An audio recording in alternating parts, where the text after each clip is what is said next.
Hey, welcome back, my physics students. This time we're going to look at the idea of something called work. Now, work is a pretty awesome idea in the sense that it defines kind of the more important things of what we care about. We care about getting things done. We care about, well, what is it going to take to move this from here to there. And so what is work? Work is actually defined as anytime you have a force and a distance. And so basically, if you have a force which pushes something in a particular direction, so work is basically equal to the constant force exerted on an object in the direction of motion, right? So that means that, for example, let's just think of this little example here. Let's say that you're going to push a car, and this is what a car looks like, and this is what you look like. That's right. Okay, so you're going to push this car. Oh, you're kind of big. Anyways, and so let's say that you're going to shove this car, and you're going to give it a force of 825 newtons. And let's say that that's all the force you've got. Let's say you need to move this car 35 meters. Well, how much work are you going to need to do? Pretty simple. All you're going to have to do is multiply this times this, and you're going to end up with 2.9 times 10 to the fourth joules, right? So what's going to happen is you're going to have to put in this amount of energy.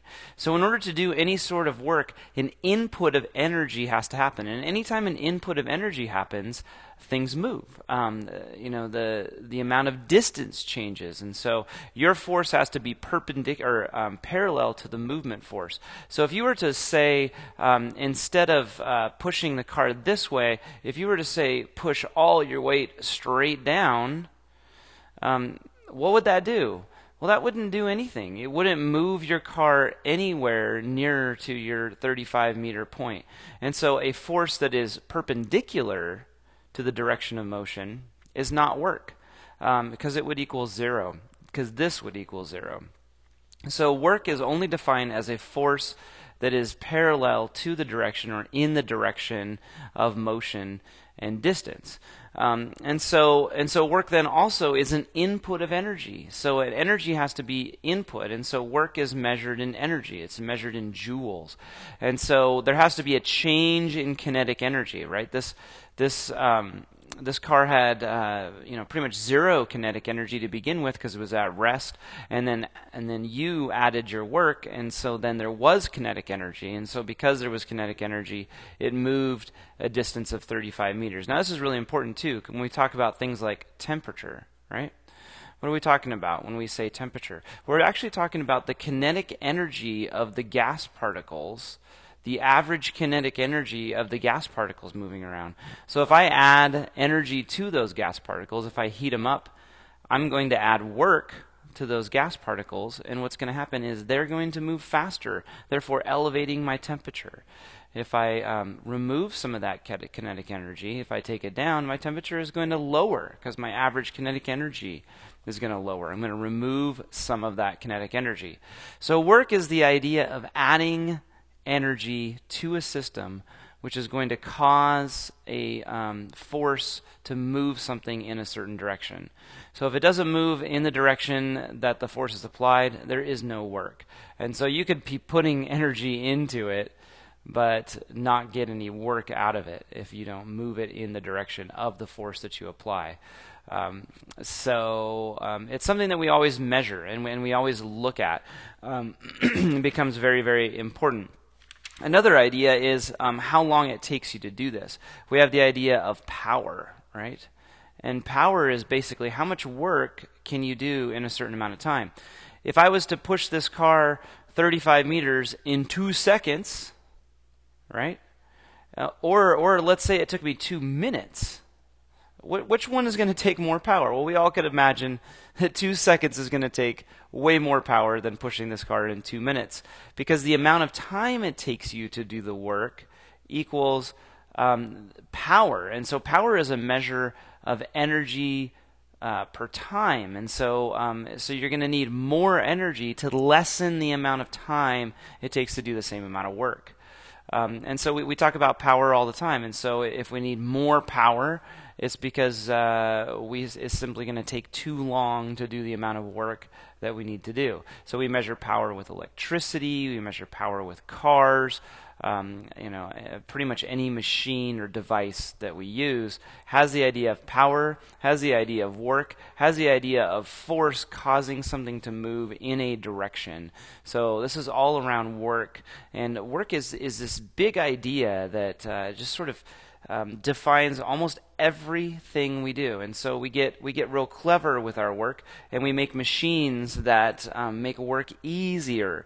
And we pretty much make machines that make work easier by changing the distance so that we can apply less force.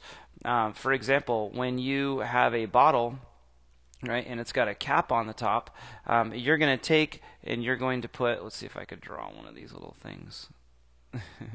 So you're going to put a bottle cap opener. Why are you going to do that? Well, because what you can do is you can push on this lever right here, and then what's going to happen is when you push on this lever, you can have this big distance, but it's going to translate to a little tiny distance over here, right?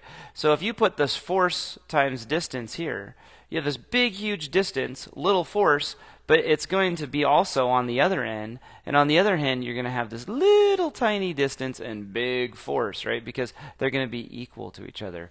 I'm going to go ahead and do this, pictorially. That makes big distance, right? So as you push up on this, you've changed your distance, lowered your force, and here you have a little tiny distance, huge force. So it allows you to easily just pop the lid off of that. And so that's why we make machines. That's how we get anything done. How is it that a car works? How is it that a wheelbarrow works? How is it that a pulley works? How is it that stairs work? What's the idea with stairs? Well, if you had to jump, here you are, if you had to jump from the lower level to the upper level, and say that was 10 feet, well, that's going to take a whole lot of work. That's a huge force and a huge distance there, right? But let's say instead of doing that, we're going to break it up into little distances. Well, each of those little distances, because the distance is shorter, is going to take less force, less work, and so boom, we can go up the stairs. And all we've done is we've changed the amount of work we have to do by breaking it up into little bits. But it's actually the same amount of work overall. The amount of work that it would have taken you to jump from 10 feet up to the next story is the same amount of work that it takes you to walk up the stairs. But we broke it up into little amounts of work that we could easily do. And so this is what machines do. This is what gears do. This is what all these things. So later on, as we go through this, we're going to talk about how machines work, how they allow us to do work easily, how they allow us to change the amount of power we're putting in and not. We'll also talk about the idea of electricity and power and how that works and efficiency of a machine, because that's also becomes really, really important. So these are kind of the concepts that we're going to look at in this chapter. And so in the next video, what I'm going to do is I'm going to show you where does work fit in to all the equations that we've looked at so far. Because we have force, we have distance. So clearly this is a part of all the stuff we've been talking about so far. We can see that we have momentum here. We have a change in momentum. We have something going from 0 to having a velocity of sorts. If it's gonna go 35 meters, there's gonna have to be an acceleration. So we can see that within work we have acceleration, we have displacement, we have velocity change. We clearly have time, right?